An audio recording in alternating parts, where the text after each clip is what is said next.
हिमाचल की राजनीति में इस वक्त एक ऐसा फैसला आया है जिसने सियासत और कानून दोनों को आमने सामने खड़ा कर दिया है। हिमाचल प्रदेश हाई कोर्ट ने कांग्रेस से बागी होकर बीजेपी में गए पूर्व विधायकों को बड़ी राहत दे दी है और साफ आदेश दिया है कि उनकी पेंशन तुरंत जारी की जाए। जिस हक को रोका गया था वो अब कोर्ट ने लौटा दिया। कोर्ट ने सिर्फ इतना ही नहीं कहा बल्कि सख्त चेतावनी भी दी, 1 महीने के अंदर पेंशन दो वरना 6% ब्याज भी देना पड़ेगा। अब देरी भी महंगी पड़ेगी। अब जरा समझिए पूरा मामला क्या है।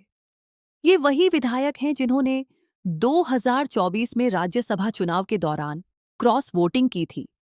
इसके बाद स्पीकर ने उन्हें अयोग्य घोषित किया और फिर उन्होंने बीजेपी ज्वाइन कर ली, यानी सियासत बदली और उसके साथ किस्मत भी। लेकिन असली विवाद तब शुरू हुआ जब सरकार ने इन विधायकों की पेंशन रोकने के लिए कानून ही बदल दिया।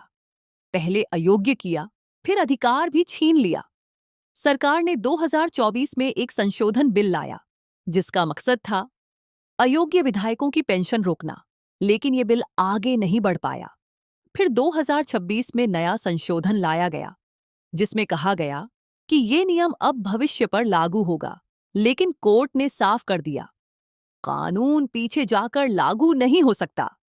नियम भविष्य के लिए होते हैं, बदले के लिए नहीं। अब बीजेपी ने इस फैसले को लेकर सरकार पर जोरदार हमला बोला है और कहा यह फैसला सरकार के गाल पर तमाचा है। सरकार ने कानून का दुरुपयोग किया, राजनीति में बदला चला, लेकिन कानून ने रोक लगा दी। वहीं जयराम ठाकुर ने भी सरकार पर निशाना साधते हुए कहा सत्ता बदले के लिए नहीं, बदलाव के लिए होती है। यानी अब मामला सिर्फ कोर्ट तक नहीं, जनता तक जाएगा। अब इस पूरे केस का सबसे बड़ा संदेश क्या है कि सरकार कानून बना सकती है, लेकिन कानून संविधान से ऊपर नहीं होता। पावर सरकार के पास है, लेकिन अंतिम फैसला अदालत का। अब आगे क्या होगा? क्या सरकार इस फैसले को चुनौती देगी? क्या नया कानून फिर लाया जाएगा या फिर इस मुद्दे को चुनावी हथियार बनाया जाएगा? क्योंकि सच यही है, हिमाचल में अब हर फैसला सिर्फ प्रशासनिक नहीं, सीधा राजनीतिक असर डाल रहा है। ये सिर्फ पेंशन का मामला नहीं, ये लड़ाई है अधिकार वर्सेस राजनीति की। और इस लड़ाई में कौन जीतेगा, कानून या सियासत, यही तय करेगा हिमाचल की अगली राजनीति का रास्ता।